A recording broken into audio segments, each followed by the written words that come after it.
Aujourd'hui, dans Australie Express. Plus on touche au but, et plus les choses se compliquent. Je suis pas sûr que ce soit utile. Tandis que Bernie lutte pour rentrer chez lui, On est de plus en plus largué. dans la rotonde, Non, ça marche pas non plus. l'équipe tourne en rond.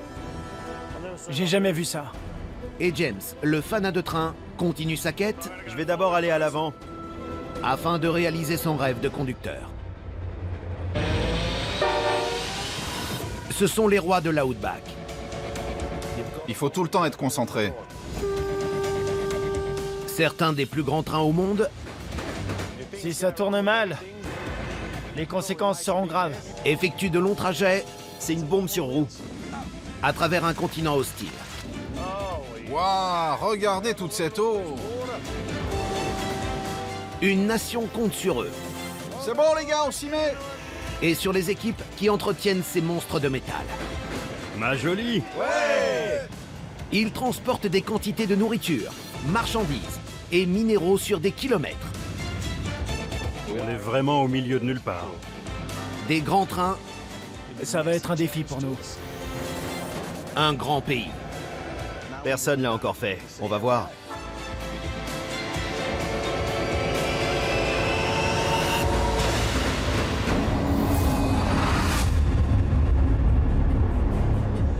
Ouais, le voyant de patinage des roues s'allume encore et on a un problème de relais quelque part.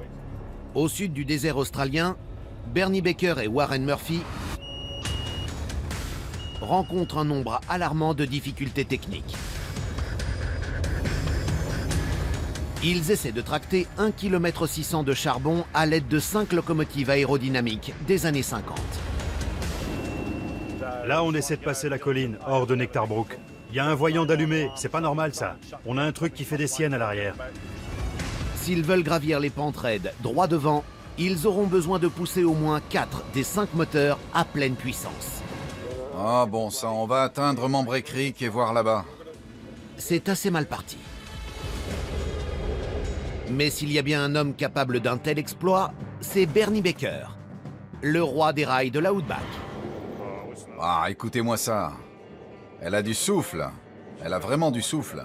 Il ne vit que pour les trains C'est sans doute le plus beau bruit du métier. et adore les locomotives aérodynamiques des années 50. Après avoir survécu à 2 crises cardiaques, une amputation de la jambe et 34 ans de chemin de fer, son employeur, Southern Short Haul Railroad, a même baptisé une locomotive à son nom. Pour ce voyage, il sera accompagné de Warren. Vous connaissez le topo? C'est une ruine? Ce dernier ne partage pas le même enthousiasme que Bernie pour ses diesels anciens. On a des problèmes pneumatiques et électriques. On sait jamais quoi attendre de ces vieilles machines. Cette expédition chaotique les a conduits à 1200 km depuis Parkes, en Nouvelle-Galles du Sud, jusqu'à Port Augusta, au sud de l'Australie, pour chercher 90 vieux wagons à charbon. Ce ne fut pas facile. C'est un long voyage pour ces vieux diesels. Les pannes sont inévitables, mais c'est comme ça. La mécanique, l'électricité, ça ne garantit jamais des voyages sans encombre. Désormais, Bernie et Warren tentent de rentrer à bon port, chargés de plus de 2300 tonnes de marchandises.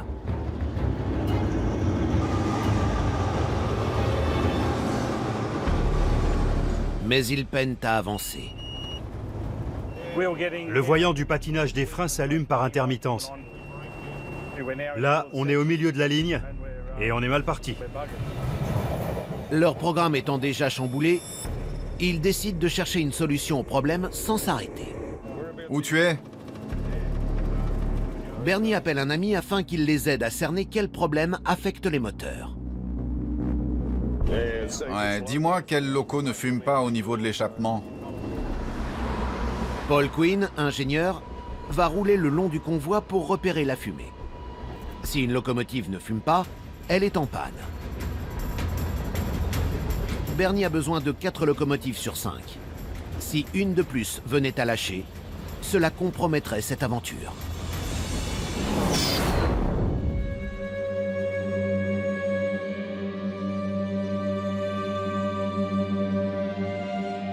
Voici la rotonde. Le berceau de l'atelier Juni Railway. C'est une sorte de garage chargé de la réparation et la révision des locomotives en panne.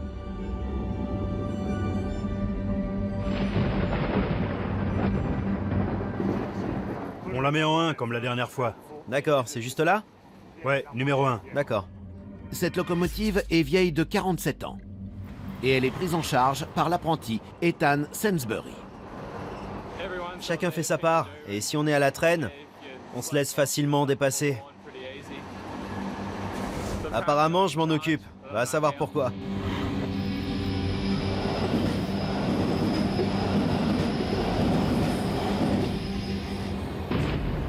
Celle-là arrive pour une révision de 21 jours. C'est comme avec une voiture quand on y pense, mais en 100 fois plus lourd. Chris Sweeney gère l'atelier. C'est lui qui s'occupera de cette locomotive. Tu vois ce 13A, 1370? Ouais.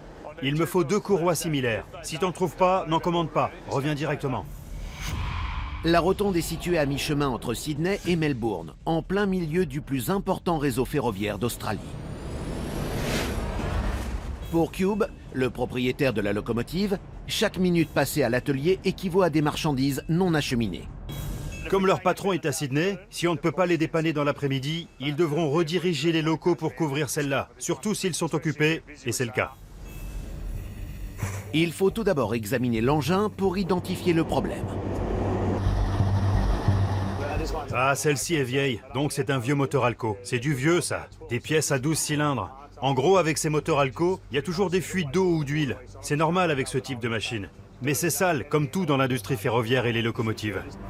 On va en sortir le plus possible. Ouais. Mettre un peu de neuf dedans. Les mécaniciens inspectent chaque pièce principale de la locomotive. Oui, c'est crucial de tout vérifier. Si ça tombe, ça virera à la catastrophe. Andrew Clinton, le directeur de l'atelier, reçoit un appel qui lui signale les réparations nécessaires. C'est une machine d'environ 50 ans, mais elle tourne bien. Quand on compare le coût des réparations au coût de construction, on se dit qu'il vaut mieux réparer plutôt que de construire du neuf. Elles marcheront pendant des décennies encore. J'ai fini les tests de freinage. Les gars ont fait les leurs, ils ont vérifié que les batteries sont en charge et que le moteur n'a rien. Mais ce moteur nécessite plus qu'une révision. Les défaillances sont nombreuses. Alors, sur celle-là, le compteur est cassé. On pense que les brosses sur le côté de l'axe sont à revoir. Les courroies de la climatisation sont mortes, on doit les remplacer. Oh, et puis il y a aussi un joint à l'arrière du filtre à huile, ça va prendre du temps. Ethan, l'apprenti, a reçu une mission spéciale. Les conducteurs se sont plaints d'une perte de puissance. Je dois donc passer en dessous pour voir s'il y a un problème avec l'entraînement. Sans sa locomotive, le propriétaire perd de l'argent. La course est lancée pour faire repartir la machine le jour même. L'atelier Eveley Railway à Sydney. James Gray, un fanat de train, s'apprête à vivre un des jours les plus importants de sa vie. À 16 ans à peine, James s'est offert une locomotive diesel hors service, de modèle 42101 pour la bagatelle de 12 000 $. Le nez des aérodynamiques m'a toujours paru comme une sorte de perfection. Après 20 ans, elle vaut 300 000 $ de plus. Ah la voilà, la 42101.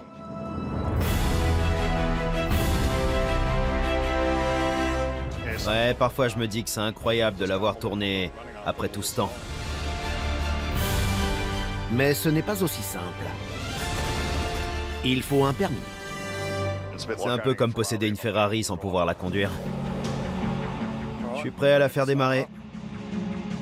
Là, mon but ultime, c'est d'obtenir le permis de conducteur pour pouvoir conduire ma locomotive en toute légalité. J'adore le bruit du moteur au démarrage. Elle est en vie. En vie. Aujourd'hui marque le jour de sa plus grande leçon. James empruntera la voie périlleuse de la Cockatoo Run, une route côtière de 160 km battue par les vents, qui part du centre de Sydney jusqu'à Moss Vale, dans les hautes terres du sud, et qui serpente le long des falaises en remontant les dénivelés les plus extrêmes d'Australie. On change une des mâchoires des freins, là. C'est usé. Il faut la changer avant le départ. On va monter et descendre des montagnes, et voilà. Faudrait pas que ça lâche au mauvais moment. Il faudra plus de 2 ans à James pour devenir conducteur, Ouais, tout est là. Pas de souci, c'est bon. ainsi que l'aide d'un bon professeur. Vous savez, parfois on se demande ce que pensent les autres. C'est pas un problème chez moi. Je dis toujours ce que je pense. Voici David Boyd. On n'est pas parti sur de bonnes bases en fait. C'est lui le chef. On le surnomme le requin pour sa tendance à ne faire qu'une bouchée de ses apprentis. Je ne veux pas être cool avec James. On ne me paye pas pour ça, vous savez. Dans quelques heures à peine, James prendra la barre pour la première fois. Une nouvelle expérience dans sa relation entre l'homme et la machine. Il doit apprendre la technique pour ne pas laisser le train dérailler. Ça peut vite arriver dans les pentes. Je suis plus sous pression que les moteurs, parce que c'est mon boulot de contrôler ce train après tout. Serait-ce le début d'une belle histoire? Tout ce travail, toutes ces heures passées là-dessus. Ou ce rêve va-t-il dérailler? Le compteur ne fonctionne plus, la courroie de climatisation doit être changée, et le filtre à huile a un gros problème. Et ça, oui, ça va compliquer la tâche. Le superviseur Chris Sweeney rencontre plus de problèmes que prévu. Il doit remettre cette locomotive sur les rails avant la fin de la journée. On va essayer de la faire sortir aujourd'hui, comme d'habitude. Mais ça dépendra de ce tuyau, c'est tout. Son propriétaire doit vite la récupérer afin d'éviter les frais de gardiennage. Ethan Sainsbury, apprenti de 19 ans, s'occupe de détecter le problème d'intermittence électrique, mais sous ses 114 tonnes de plaques d'acier et de câbles, ce ne sera pas une mission de tout repos. Chaque moteur à traction a ce truc en laiton qu'on appelle les tire-bouchons. Et c'est de là que doit provenir la perte de puissance. On va en faire le tour et tous les vérifier, voir si tout est entier, puis les nettoyer au fur et à mesure. Ouais, celui-là, c'est bon. Encore 11 à faire. Non, celui-là aussi est bon. Comme vous le voyez, il faut savoir se contorsionner. Tandis qu'Ethan fouille les moindres recoins de la loco, le reste de l'équipe s'attelle aux autres réparations. Donc ça refroidissait avant ou pas? D'abord, une climatisation cassée. Il me faut des courroies. Si je te donne un chiffre, 13,70, dis-moi qu'il y en a en réserve. Ouais, d'accord. J'envoie un gars la chercher. Avec un homme à la recherche de pièces, l'équipe perd du temps. Je vais vite passer une commande pour ces courroies. Pour terminer avant la fin de la journée, l'équipe devra redoubler d'efforts. On travaille déjà en effectif réduit sur de nombreuses réparations. Un seul gars en moins complique la tâche de tout le monde. C'est Taylor, le mécanicien, qui s'attaque à la fuite d'huile. J'ai trouvé ce tuyau qui fuit près du couvercle. Je dois le démonter, changer le couvercle et le joint en espérant que ça aille mieux. Les locomotives diesel contiennent jusqu'à 750 litres d'huile et la vidange peut coûter jusqu'à 4 000 $. Réparer la fuite est une priorité. 1 heure ou 2 à peine, mais on sait jamais. On peut avoir des imprévus. Tandis que Taylor se charge de la fuite, Ethan a du mal à trouver d'où provient le problème électrique. Jusque-là, ils ont tous l'air en bon état. Je vois rien de grave. Il va faire son rapport, nerveux de n'avoir rien détecté. On risque de perdre un temps fou. C'est peut-être qu'un petit problème, mais ça pourrait être plus grave et nous mettre dans de beaux draps. Une demi-journée s'est écoulée. Et Ethan s'inquiète de ne pas avoir assuré. Au cœur de Sydney, l'apprenti conducteur James Gray Je vais le mettre là. prépare sa propre locomotive Ouais, tout est bon. pour un éreintant voyage de 10 heures. La ligne qu'on va emprunter aujourd'hui est sans doute très exigeante. Et ce sera une vraie épreuve pour James. Je vérifie l'huile du compresseur. Ouais, ça va le faire. Ce moteur peut pousser jusqu'à 1800 chevaux, mais à la seule condition d'être traité avec amour. La pompe à injection fonctionne. Voilà. Il y a de l'eau. 900 litres d'huile sont nécessaires, Il faut s'assurer d'avoir assez d'huile. ainsi que 850 litres de liquide de refroidissement pour que tout roule. Cette loco va peut-être plus bouger pendant 1 ou 2 mois. C'est une vieille dame de 50 ans, elle fonctionne, c'est sûr. Mais c'est clair qu'on s'inquiète toujours de voir les choses dégénérer en plein trajet. Alors on vérifie tout, même 2 fois, voire 3 fois s'il le faut. J'aimerais que vous vérifiez les sableuses aussi, pour pas qu'on glisse dans les montées. Ça devrait aller. Très bien, c'est parti. Maintenant, on parle de vrais trains, de vraies responsabilités et de vraies personnes. La priorité de James sera donc de s'assurer de la sécurité de ses passagers et de son convoi. James pilotera un train de 230 tonnes à 5 wagons sur des pentes raides. Il aura besoin de la moindre force de traction. Pour cela, le sable est essentiel. Parmi les préparations, il y a les sableuses. Le sable offre plus d'adhérence, donc il faut les vérifier et s'assurer qu'elles distribuent le sable correctement. Très bien, prêt à sabler quand tu veux, James. Je vais d'abord à l'avant. Très bien. Fais l'autre côté. Ok, c'est bon. On a 5 wagons sur le train, pour environ 230 tonnes, je crois. Pour financer les réparations et l'entretien de la locomotive, James transportera 220 voyageurs payants pour un voyage à l'ancienne. Le chef du projet, Todd, s'assure que les voitures de 1930 sont bien prêtes. Par là, vous avez les lavabos. Ils sont branchés normalement. Par ici, des petites lampes individuelles. Chacun de nos compartiments dispose d'une couchette avec une jolie petite échelle. Mais à la fin de l'inspection, Todd détecte un problème. Voilà, on a un souci. Dans une des voitures salon, celle des premières classes, on a un problème de batterie. Il ne faut pas qu'on ait une panne en route. Sans courant, tout le wagon sera bloqué. Le conducteur est responsable de tout le train. James doit arranger ce problème s'il ne veut pas perdre des passagers. Un freinage de sécurité nous a lâchés sur un des moteurs. On est au milieu de la voie, là. Le convoi de Bernier et Warren fait face à des difficultés. Je ne sais pas ce qui se passe. Si une seule locomotive lâche, ce train d'1,6 km de long ne passera pas les côtes et restera bloqué à 1000 km de sa destination. Paul nous a suivis avec sa voiture sur la route adjacente. Ils attendent le rapport de Paul, un ingénieur qui pourra leur indiquer si une locomotive ne fume plus.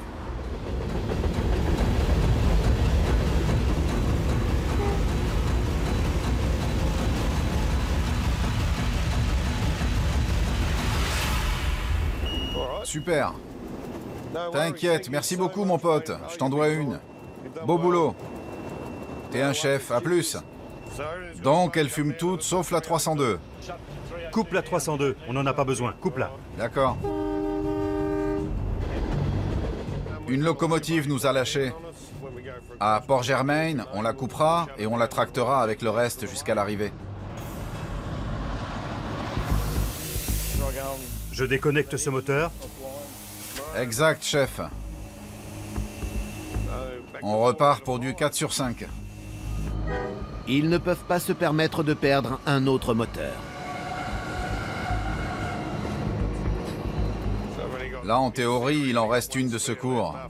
Après ça, ouais, ce sera mort. Bernier et Warren tentent désespérément de rentrer au plus vite. Ils n'ont pas vu leurs proches depuis une semaine. Mais c'est l'heure de pointe sur les lignes de l'Outback. Et ils doivent attendre leur tour pour qu'on leur autorise l'accès à une voie. On vient d'arriver à la boucle ferroviaire de Gladstone. On devrait être à Broken Hill depuis une bonne heure, mais à cause des problèmes techniques de ce matin, tout est perturbé et on doit prendre ce qu'on nous donne. Alors si pour ça il faut aller à la boucle et attendre les autres trains, on fera avec. De toute façon, il y a encore 2 autres trains qui arrivent. La journée passe lentement sous des chaleurs infernales.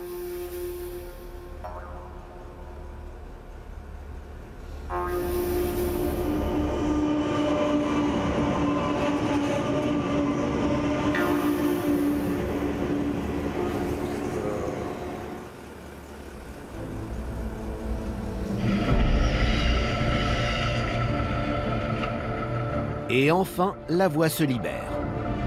Très bien. 4, 5, 7, 8, terminé. Bernier et Warren poussent désormais leurs 4 locaux au maximum afin de gagner le plus de temps possible.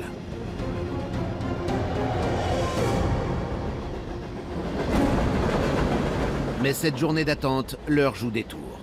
Ils ont atteint leur quota d'heures de conduite. On va dépasser le quota. Ils sont obligés de s'arrêter tout près de leur objectif, Broken Hill. Fin de la journée. L'autre, la courroie de la climatisation, est morte. On a dû envoyer un gars en chercher une. À la rotonde, l'apprenti Ethan Sainsbury n'a pas trouvé la source de l'intermittence électrique. C'est à contre-cœur qu'il doit en informer son patron. Qu'est-ce qu'il y a? Rien d'anormal avec les disjoncteurs. Bien.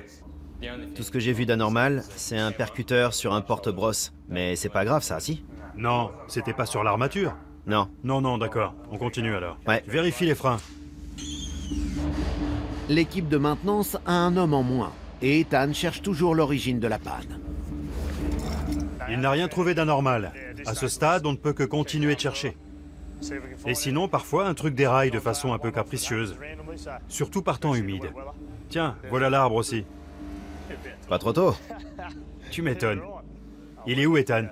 Ethan? Des difficultés inattendues pourraient saper tout le travail et déclencher un code rouge. Mais la couleur qui les inquiète, pour le moment, c'est le noir.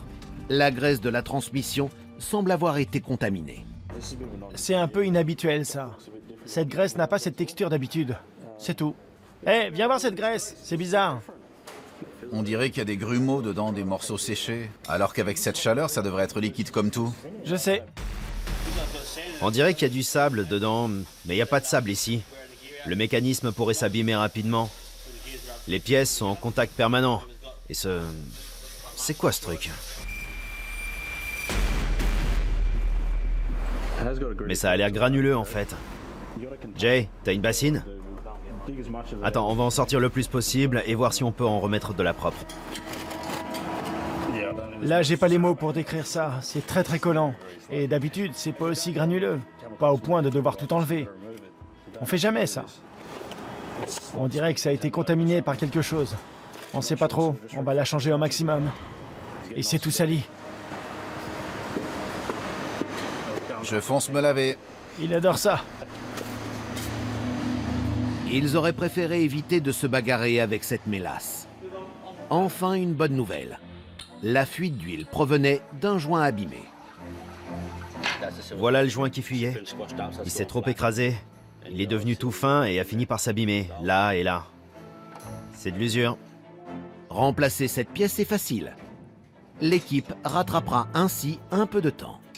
Voilà, il y a un nouveau joint maintenant. Alors, la fuite devrait être réglée si on a de la chance. Voyons voir. Les hommes ont beau accélérer le mouvement, le compteur de vitesse n'est pas encore réparé. Là, elle pompe pas de jus de ce globe. On a... Je dirais qu'on a un fil coupé, tu vois. Le compteur est cassé. On cherche à savoir pourquoi. C'est clair qu'il leur faut leur compteur de vitesse. Ils doivent respecter les limitations. Le courant aurait dû passer, non? Ouais, j'ai essayé avec des cellules RNS aussi. Donc on n'a plus les alimentations 1, 2 et 3. Pour l'instant, le compteur est mort. On a fait les vérifications de base par habitude, car 95% du temps, ça permet de détecter le problème. Mais aujourd'hui, oui, on doit sortir les schémas. En gros, si on ne trouve pas, la loco ne partira pas aujourd'hui. On croise les doigts, ça va aller. Face à cette jungle de câbles reliés aux instruments, les ingénieurs perdent un temps fou.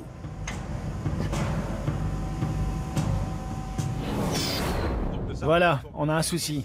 Dans une des voitures salon, celle des premières classes, on a un problème de batterie. À Sydney, le propriétaire de locomotive et conducteur apprenti, James, rencontre un problème compromettant son premier trajet. Il faut pas qu'on ait une panne en route. Sans courant, tout le wagon sera bloqué. Une des batteries d'une voiture de luxe a rendu l'âme. On doit prendre soin de nos 40 voyageurs en première classe. Exactement. Mais plutôt que de changer de wagon, James préfère recharger la batterie. Espérons que ça ira. Pendant ce temps, David, le conducteur formateur, est prêt à partir. Alors où est James? Je suis conducteur de train depuis 43 ans, et ça fait 51 ans que je suis dans le chemin de fer. Au cours des 10 prochaines heures, James devra montrer à David qu'il a ce qu'il faut. Ouais, Dave. Là, j'attends. Le croisement est sécurisé et tu peux revenir. Super mon gars, j'arrive. C'est son premier jour dans le métier. Il en apprendra plus par la suite et prendra ses propres habitudes. Très bien, je reviens vers elle. Allez. Je ne fais que lui transmettre mon savoir pour l'aider à développer ses propres compétences. La prochaine fois, Dave, je te laisserai avec Mick et j'irai voir Alex à propos de la 48. Ce n'est plus un loisir désormais. Il est devenu un professionnel du chemin de fer, un vrai conducteur. Et ça comporte son lot de responsabilités. James devra s'arrêter à chaque gare croisée. Voilà, on l'a eu. Merci. Les batteries sont chargées, les wagons sont attachés. L'heure du départ a sonné. Avance encore un peu. Doucement, doucement. Arrête. Il reste ou on le renvoie? On bouge pas. D'accord, compris. On fera un rapport sur la façon dont il s'est comporté lors de sa formation et aujourd'hui. C'est une étape parmi tant d'autres. Et rien ne garantit non plus qu'il puisse devenir conducteur de train à la fin.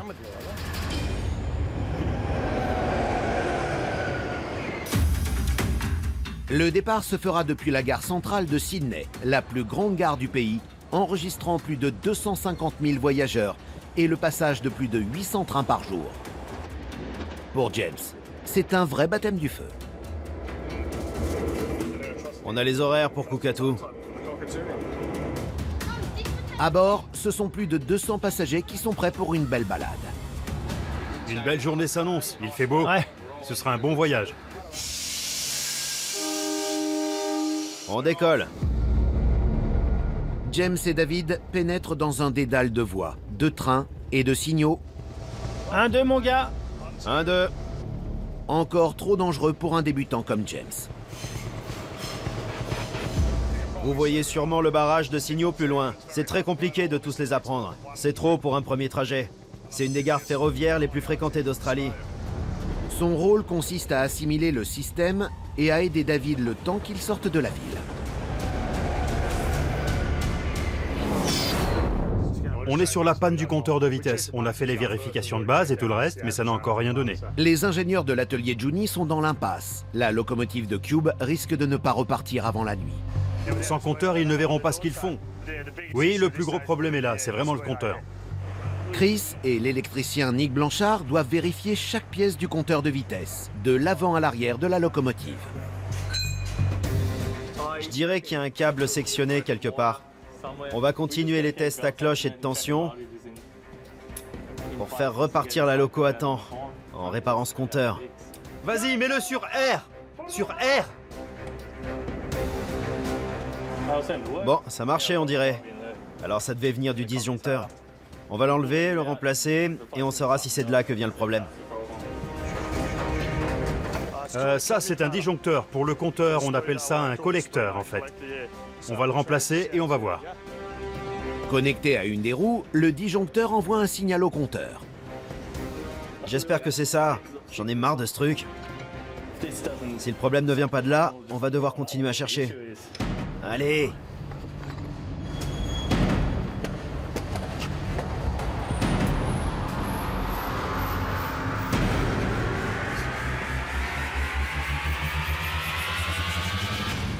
Ouais, mais non, c'est pas ça. Mais un disjoncteur neuf n'a rien changé au problème. Tout le système jusqu'à l'unité qui envoie le signal a l'air en bon état. L'équipe ne perd pas espoir pour autant. Voyons voir ça. C'est quoi? On a un compteur tout neuf, non? On change de tactique. Ah d'accord, j'y vais. On va en essayer un autre, le brancher et voir ce que ça donne. Si ça fonctionne ou pas. Pendant ce temps, Ethan, l'apprenti électricien, cherche toujours la source du problème d'intermittence électrique. Non, c'est pas mon jour de chance. Les 3 premiers n'ont rien, alors je vais devoir vérifier la deuxième partie.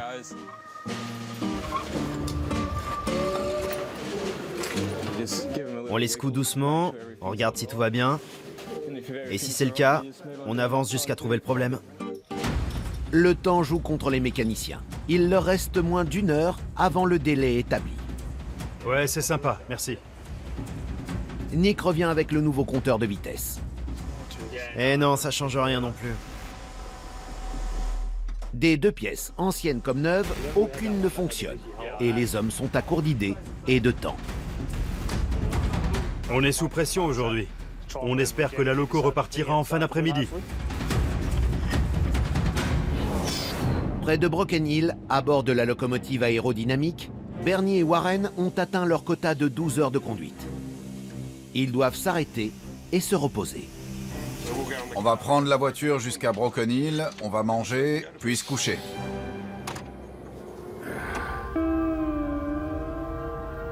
Le lendemain, Bernie reprend les commandes. T'as laissé les freins? Non, mon gars. Et souhaite très rapidement être ailleurs. Ce matin, on a des soucis avec les freins, ils ne répondent pas comme ils devraient. Warren fait le tour pour arranger ça.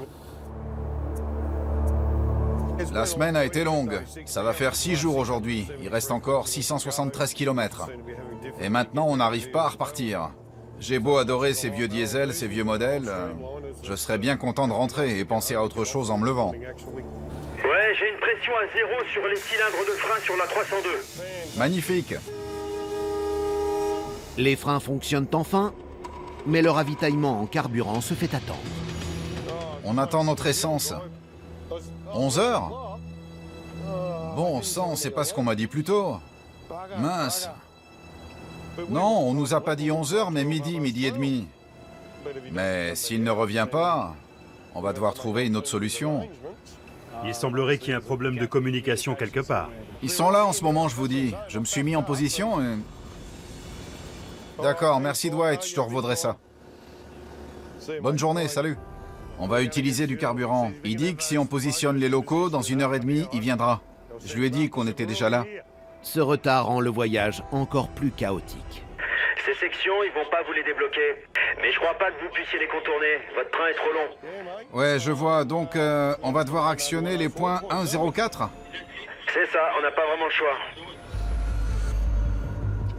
On vient de faire le plein d'essence et on essaie de reprendre la route, mais entre-temps, un autre train est arrivé depuis l'Est.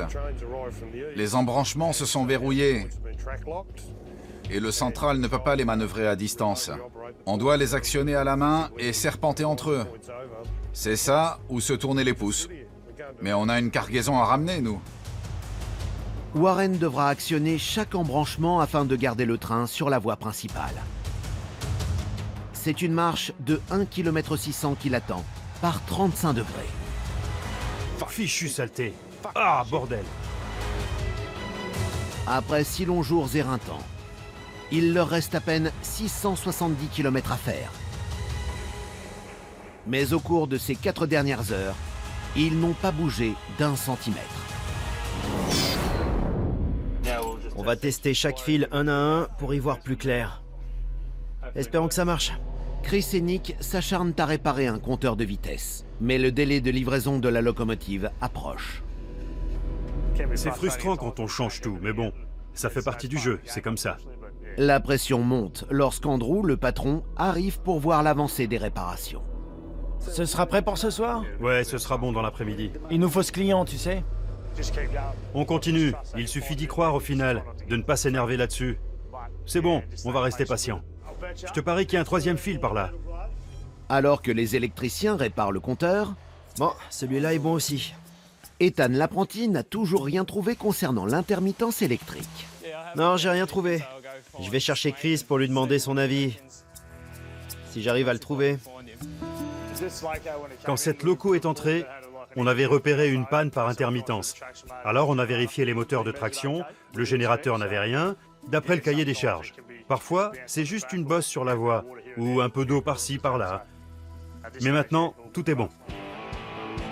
Et tandis que les réparations avancent, la courroie de climatisation est livrée. Il nous reste à emmagasiner de l'air et à vérifier les courroies qu'on vient d'installer. C'est tout. Je la démarre. C'est à environ 850 et ça descend. Il reste quelques ajustements. La climatisation est enfin prête. Non, Il ne reste plus que le compteur de vitesse. Pour ça, je suis pas trop sûr. tout redescend, c'est correct. Chris et Nick testent de nouveau chaque câble au cas où ils auraient raté quelque chose. D'accord, on passera les câbles après. Mais le câblage semble intact. Chris est persuadé que les vieux fils sont la source du problème. Et il veut vérifier sa théorie à l'aide d'un cavet de liaison. Mets-le, j'allais te dire de le mettre en R1. Swin, on va finir aujourd'hui ou pas? On sera dans les temps normalement. Ça fait longtemps qu'on n'a pas eu ce problème. C'est les câbles, j'en suis sûr. D'accord. Dis-moi ce que ça fait. Rien? Mais cela ne change rien au problème. Attention la tête, Blanche, je les remonte. J'ai jamais vu ça avant. À court d'idées, les deux hommes revérifient le disjoncteur. La première pièce inspectée, il y a des heures de cela. On a décidé de retirer le cache. C'est là que sont les câbles qui alimentent le compteur. Et en gros, il y avait 2 fils abîmés là derrière. On les change et ça sera bon. La société de transport récupère sa locomotive dans moins d'une demi-heure. Dans 5 minutes, ça devrait aller. Mais si cela ne suffit pas, ils n'auront plus de temps pour d'autres réparations. Faut que ce soit prêt. Et l'équipe aura dépassé son délai, mettant en péril sa réputation d'infaillibilité. Vas-y Chris, quand tu veux. Je vais le brancher si tu veux le tester. J'irai par là-bas et je vérifierai l'autre. D'accord.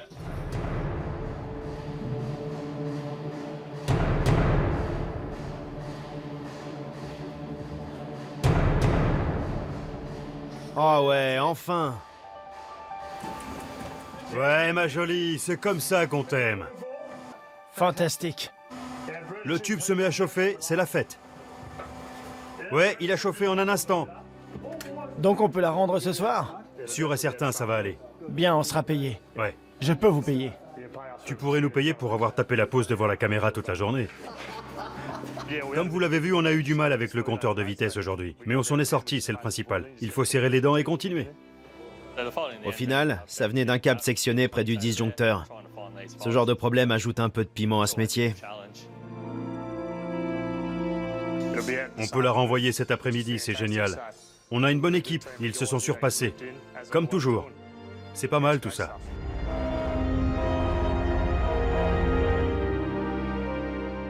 Il y en a un au prochain signal, Dave. Un seul? Au cœur de Sydney, les débuts sont difficiles pour James, qui doit apprendre à maîtriser le réseau avant de pouvoir conduire. Après ce signal, James, on va sortir des limites de la gare. Passé ce repère, ils seront sur une grande ligne très fréquentée. Les signaux sont très proches les uns des autres. Il y a plein de détails et c'est long d'apprendre à connaître ce type de voie. Faut faire très attention là, James. C'est là pour protéger la ligne est des banlieues. Compris? La voie est libre maintenant, on vient d'avoir le feu vert. Avec 3000 trains qui transitent chaque jour à Sydney, mal interpréter un signal pourrait tourner à la catastrophe. James, la signalisation dans ce genre d'endroit est très serrée. Ils ont besoin d'espace pour caser le plus de trains possible aux heures de pointe. James ne doit pas seulement faire attention aux trains. Encore des ouvriers là-bas. C'est très dangereux parce qu'un des gars pourrait tomber et risquerait de se faire percuter par un train. Il doit aussi rester vigilant. Et dans ce train des années 60, il ne dispose d'aucun ordinateur. Il faut Il n'a que David. que tu apprennes à connaître les voies petit à petit, James. Avec 8 arrêts et un horaire serré, James et David sortent de la banlieue de Sydney. Encore un wagon et demi. C'est rouge partout, Dave. Lors d'un arrêt, On a des admirateurs sur le quai. James salue un admirateur.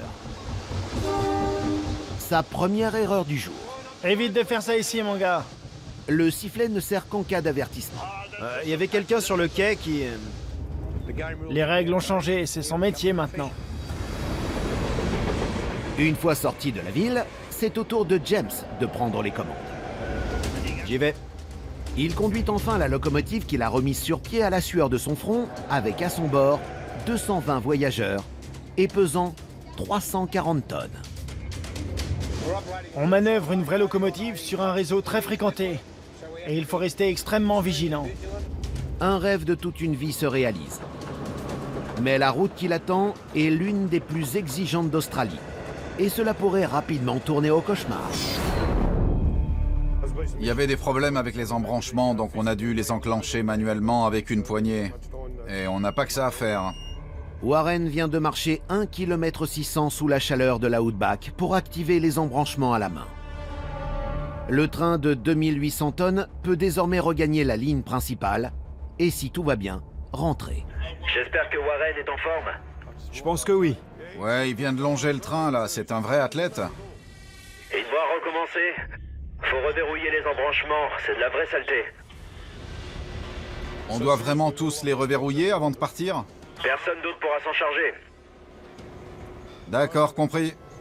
De mieux en mieux. Tu tapes 1,6 km à pied, et là, le central t'apprend que tu dois tout refaire.